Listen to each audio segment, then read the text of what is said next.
Welcome to face to face. నేను మీ బ్రహ్మనాయుడు. ప్రవీణ్ పగడాల గారి మరణం తర్వాత జరుగుతున్నటువంటి అనేక పరిస్థితులు పరిణామాల నేపథ్యంలో ఆంధ్రప్రదేశ్ ప్రభుత్వం ప్రవీణ్ పగడాల గారి మరణం వెనుక ఉన్నటువంటి ఆంతర్యానికి సంబంధించి ఒక నివేదికని రిపోర్ట్ని ఇవ్వమని చెప్పేసి తూర్పుగోదావరి జిల్లా ఎస్పీని ఆదేశించింది. అయితే విచారణ అయితే చాలా వేగవంతంగా జరుగుతుంది. అదేవిధంగా ఆయనకు సంబంధించినటువంటి పోస్ట్ మార్టం రిపోర్టుకు సంబంధించి కూడా చాలా ఉత్కంఠభరితంగా రెండు తెలుగు రాష్ట్రాల్లో ప్రజలు ఎదురు చూస్తున్నారు.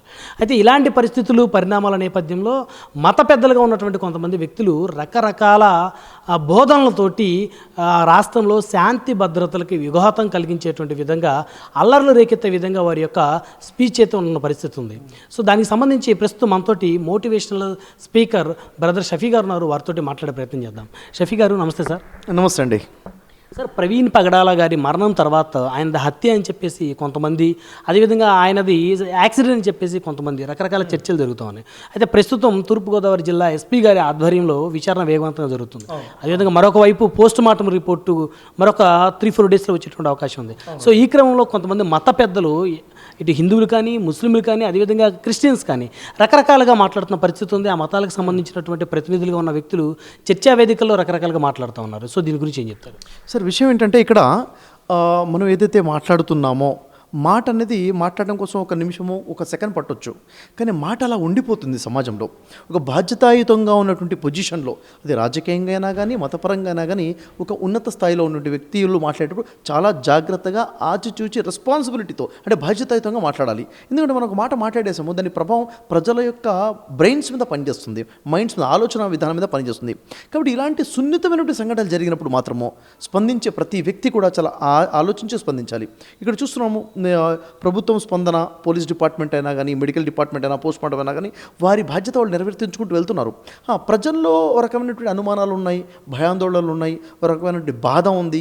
ఇలాంటి తరుణంలో ఏ విధంగా సామరస్యంగా మాట్లాడాలి, ప్రజల్లోని ఎలా కూల్ చేయాలి, ప్రజల మధ్య ఐక్యత ఎలా తీసుకురావాలి అన్న ధోరణితోనే మాట్లాడాలి తప్ప పెద్దలు మాట్లాడేటప్పుడు వారు ఎవరైనా మతబోధకులైనా కానీ, రాజకీయంగా ఉన్నా కానీ మాట్లాడి ఇంకా చిచ్చు పెట్టే విధంగా, ఇంకా విడగొట్టే విధంగా మాట్లాడకూడదు. నా పర్సనల్ అటెన్షన్ కోసం ఇలా చేస్తున్న భావన లేకుండా బాధ్యతాయుతంగా సామరస్యంగానే మాట్లాడాలి. అయితే సార్, ప్రధానంగా చూస్తే కేఏ పాల్ గారు, అంటే క్రిస్టియన్ సమాజానికి కేఏ పాల్ గారు గతంలో ఒకప్పుడు పెద్ద దిక్కుగా ఉన్నటువంటి పరిస్థితి కూడా ఉంది. శాంతి కపోతాన్ని ఎగరవేశారని చెప్పేసి ఒక మంచి పేరు ఉంది. కానీ కాలక్రమేణా ఈ మధ్య కాలంలో ఆయన మాట్లాడుతున్నటువంటి మాటలు కానీ, ఏదైనా అంశం మీద ఆయన అటెన్షన్ కోసం మాట్లాడుతున్నట్టు కూడా చాలా స్పష్టంగా కనబడుతుంది. అయితే ప్రవీణ్ పగడాల గారి మరణం తర్వాత కేఏ పాల్ గారు కూడా అనేక రెచ్చగొట్టేటువంటి వ్యాఖ్యలు చేస్తూ ఉన్నారు. ఆంధ్రప్రదేశ్ ప్రభుత్వంలో కొంతమంది పెద్దల మీద, అదేవిధంగా ఉప ముఖ్యమంత్రి పవన్ కళ్యాణ్ గారి మీద ఇష్టానుసారంగా ఆయన మాట్లాడుతూ ఉన్నారు. ఒక పక్క పోస్ట్ మార్టం రిపోర్ట్ రాలేదు, ఒక పక్క పూర్తి స్థాయిలో ఇంకా జిల్లా ఎస్పీ గారి సంరక్షణలో, ఆయన పర్యవేక్షణలో ఏదైతే విచారణ జరుగుతుందో విచారణకు సంబంధించిన రిపోర్ట్ కూడా రాకముందే కేఏ పాల్ గారు రెచ్చగొట్టే వ్యాఖ్యలు చేస్తున్నారు. సో ఆయన గురించి ఏం చెప్తారు సార్? యాక్చువల్గా కేఏ పాల్ గారు వ్యక్తిగతంగా మనం మాట్లాడకూడదు.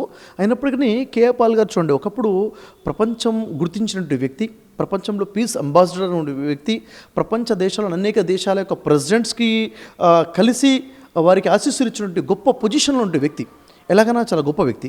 అయితే ఈ మధ్యన ఏదైతే రాజకీయంగా కొన్ని విషయాలు మాట్లాడుతున్నారో, సరే ఎవరైనా కానీ, వారే కేఏ పాల్ అనే వారే కాదు, ఎవరైనా కానీ జనరల్గా చెప్తున్నా ఏంటంటే, ఎవరు మాట్లాడినా కానీ మత విద్వేషాలు రెచ్చగొట్టినట్టుగా మాట్లాడకూడదు, నిరాధారంగా మాట్లాడకూడదు.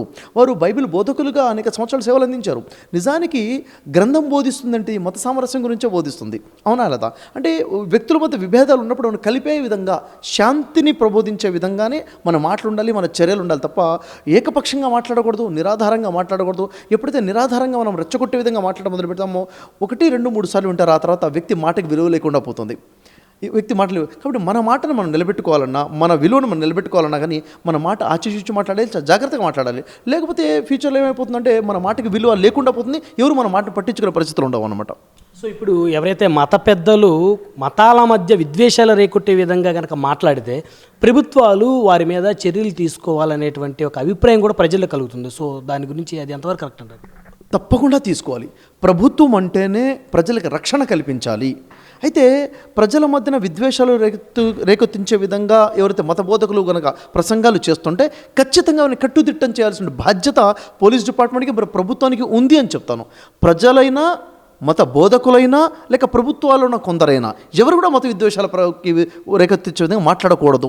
ఎందుకంటే అదొక సిస్టమ్ రాదు. ఎందుకంటే ఈరోజు సోషల్ మీడియా వచ్చేసింది, ప్రతి ఒక్కళ్ళ చేతిలో ఫోన్ వచ్చేసింది. ఇష్టం వచ్చినట్టుగా మాట్లాడుకుంటూ దూషించుకుంటూ వెళ్ళిపోతున్నాడు. దీని మీద కొన్ని రూల్స్ రెగ్యులేషన్స్ రావాలి, సిస్టమ్ రావాలి, కొన్ని నియమాలు రావాలి.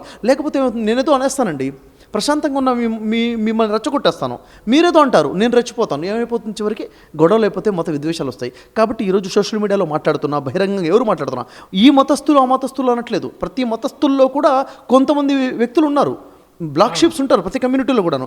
అలాంటి వారు అలా చేయకుండా ఉండాలంటే ఖచ్చితంగా ప్రభుత్వం తరపు నుంచి కొన్ని ఆజ్ఞలు జారీ అవ్వాలి. ఇక్కడ తెలంగాణ నుంచి అయినా, భారతదేశం నుంచి అయినా, ఆంధ్ర నుంచి అయినా కానీ ప్రభుత్వం జారీ చేయాలి. ఇలాంటి వివక్ష చూపే విధంగా, విద్వేషాలు వచ్చే విధంగా ఎవరు ప్రసంగాలు చేయకూడదు, వీడియోస్ చేయకూడదు, కంటెంట్ క్రియేట్ చేయకూడదు అని చెప్పి రూల్ పెట్టాలి.